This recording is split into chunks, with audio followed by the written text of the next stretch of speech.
Please subscribe to my channel to help me grow. The moment she said it, my breath collapsed inside my chest. I want a divorce.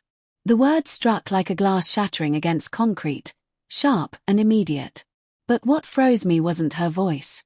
It was the man standing behind her in the doorway of our living room. Her coworker, Ryan. His lips tugged into a small, smug smirk the instant our eyes met, as if he had been waiting for this moment longer than I had even known to fear it.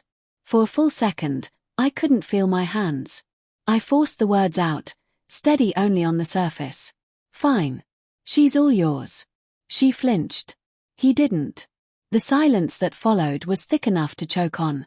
My heartbeat thudded in my ears, matching the faint hum of the ceiling fan, matching the trembling inside me that I fought to keep hidden. She clasped her hands together, avoiding my stare, and I saw it then.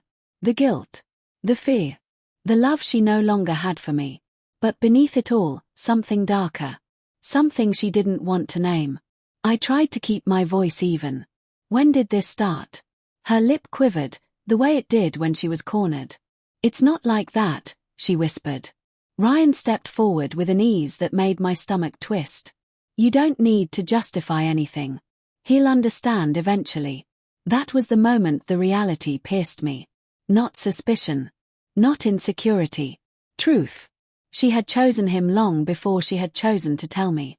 My lungs tightened as the memories flooded in, each one now tinged with betrayal. The late-night work projects.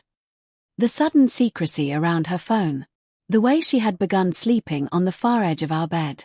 I had rationalized everything with love, with denial, with the desperate hope that marriage just went through seasons of cold.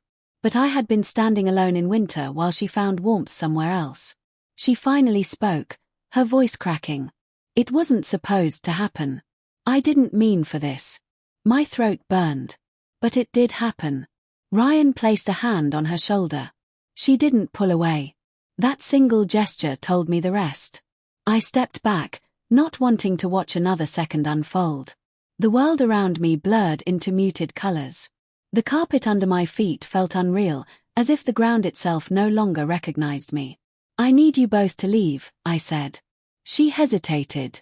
For a moment, I saw the woman I married. The woman who used to trace circles on my arm while falling asleep. The woman who once told me I made her feel safe. Then she looked at Ryan. And that version of her vanished. After the door closed behind them, the silence inside the house pressed against me like a weight. I sank onto the couch, letting the grief come in jagged waves. Confusion. Anger. A sick kind of relief. Guilt that I hadn't seen it sooner. And beneath it all, a numbness settling into my bones. I reached for my phone, not knowing who I intended to call, but instead I saw the wallpaper. A photo of us laughing at the beach 2 summers ago. Sunlight in her hair. Her arms wrapped around me. A time when trust wasn't a fragile illusion but a quiet certainty. The truth hit me harder than her confession. I wasn't losing her today. I had lost her long before she said the words. And as that realization settled into me, something inside shifted.